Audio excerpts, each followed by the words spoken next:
যুবক, তোমার মতো হতভাগা কেউ নাই। ও নারী, তোমার চেয়ে হতভাগা কেউ নাই। ও পুরুষ, তোমার চেয়ে হতভাগা কেউ নাই। কপাল পোড়া কেউ নাই। তোমার মতো নিকৃষ্ট কেউ নাই। তোমার মতো নিমক হারাম কেউ নাই। তুমি আল্লাহর যৌবন নিয়ে ঘোরো, আর আল্লাহ ডাকে তুমি আসো না। আসো না, আল্লাহ ডাকে। আল্লাহ, হায় হায়, দুনিয়া দিয়া বুঝাইতে চাইতেছি, দুনিয়া আমার আলোচনার বিষয় না। প্রত্যেক দেশেই কিছু ব্যক্তিত্ব থাকে, ইচ্ছা করলেই এদের সাথে সাক্ষাৎ করা যায় না, সিরিয়াল নিতে হয়, সিরিয়াল মতে সাক্ষাৎ করতে হয়। প্রত্যেক দেশেই কিছু ব্যক্তিত্ব থাকে। আমাদের দেশে যেরকম প্রধানমন্ত্রী আছে, রাষ্ট্রপতি আছে, ইচ্ছা করলেই আপনি সাক্ষাৎ করতে পারবেন না, আপনাকে সিস্টেমে যায় সাক্ষাৎ করতে হবে।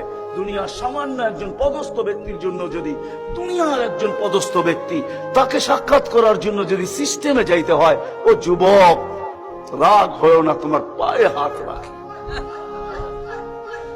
তোমার পায়ে হাত রাখি, তোমার যৌবনের উপরে লানত।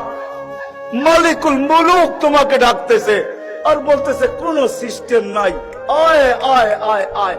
আসাজিদু ইয়াসজুদু আলা কাদামাই রহমান। তুই মাথা রাখতে দেরি, আমার কুদরতি পায়ের নিচে যাইতে দেরি হবে না। তুই মাথা আমার কুদরতি পায়ে রাখবি, তুই সেজদায় যাবি, তোর থেকে আমি পর্দা সরাইতে দেরি করব না। যদিও আজ পর্যন্ত আমি কাউকে যতজনের সাথে সাক্ষাৎ দিছি বা কথা বলছি ওরা আল হিজাব, শুধু একমাত্র তোর নবী আছে, তোর নবী আছে, মুহাম্মদুর রাসূলুল্লাহ আছে, যে আমার বন্ধু, তাকে সাক্ষাৎ দিছি তো কাবা কাউসাইনি আদনা ফাতানা ফাতাদাল্লা ফাআওহা ইলা আবদিহি মা আওহা। সমস্ত পর্দাকে সরায়া বন্ধুকে পাশে বসায় দর্শন দিছি। তুই তারই উম্মত, তোকেও দর্শন দিতে চাই, কোনো পর্দা রাখতে চাই।